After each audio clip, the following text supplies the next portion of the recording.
പൊൻകുന്നത്ത് കോട്ടയം ജില്ലയിലെ ഏറ്റവും വലിയ MDMA വേട്ട. ചങ്ങനാശ്ശേരി സ്വദേശികളായ രണ്ടുപേരെ 250 ഗ്രാം MDMAയുമായി പോലീസ് അറസ്റ്റ് ചെയ്തു. ചങ്ങനാശ്ശേരി തൃക്കൊടിത്താനം ഹാഷിം മൻസിലിൽ 29 വയസ്സുള്ള ഹാഷിം ലബ്ബ, പെരുന്ന ഒളച്ചുകുഴിയിടത്തിൽ 38 വയസ്സുള്ള നിബിൻ NB എന്നിവരെയാണ് സാഹസികമായി വാഹനം തടഞ്ഞ് പോലീസ് പിടികൂടിയത്. Kottayam dance sub team Ponkunnam പോലീസിന്റെ സഹായത്തോടെയാണ് പ്രതികളെ അറസ്റ്റ് ചെയ്തത്.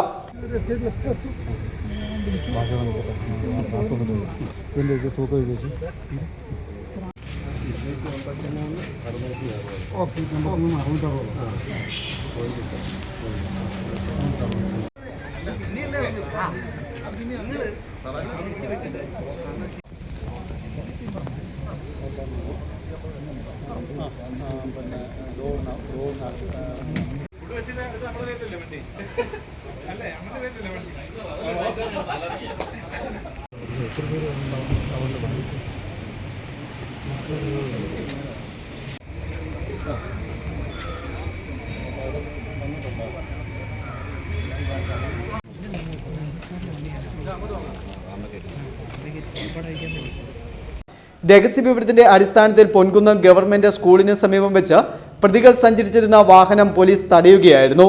തുടർന്ന് പോലീസിനെ വെട്ടിച്ച് കടക്കാൻ ശ്രമിച്ച പ്രതികളെ മറ്റൊരു വാഹനമിട്ട് തടഞ്ഞാണ് പിടികൂടിയത്. രഹസ്യ അറയിൽ സൂക്ഷിച്ചിരുന്ന MDMA സമീപത്തെ വർക്ക്ഷോപ്പിൽ വാഹനം എത്തിച്ചാണ് കണ്ടെടുത്തത്. ബാംഗ്ലൂരിൽ നിന്ന് ചങ്ങനാശ്ശേരിയിൽ ചില്ലറ വിൽപ്പനയ്ക്കായി കൊണ്ടുപോകുകയായിരുന്നു MDMA എന്ന് പോലീസ് പറഞ്ഞു.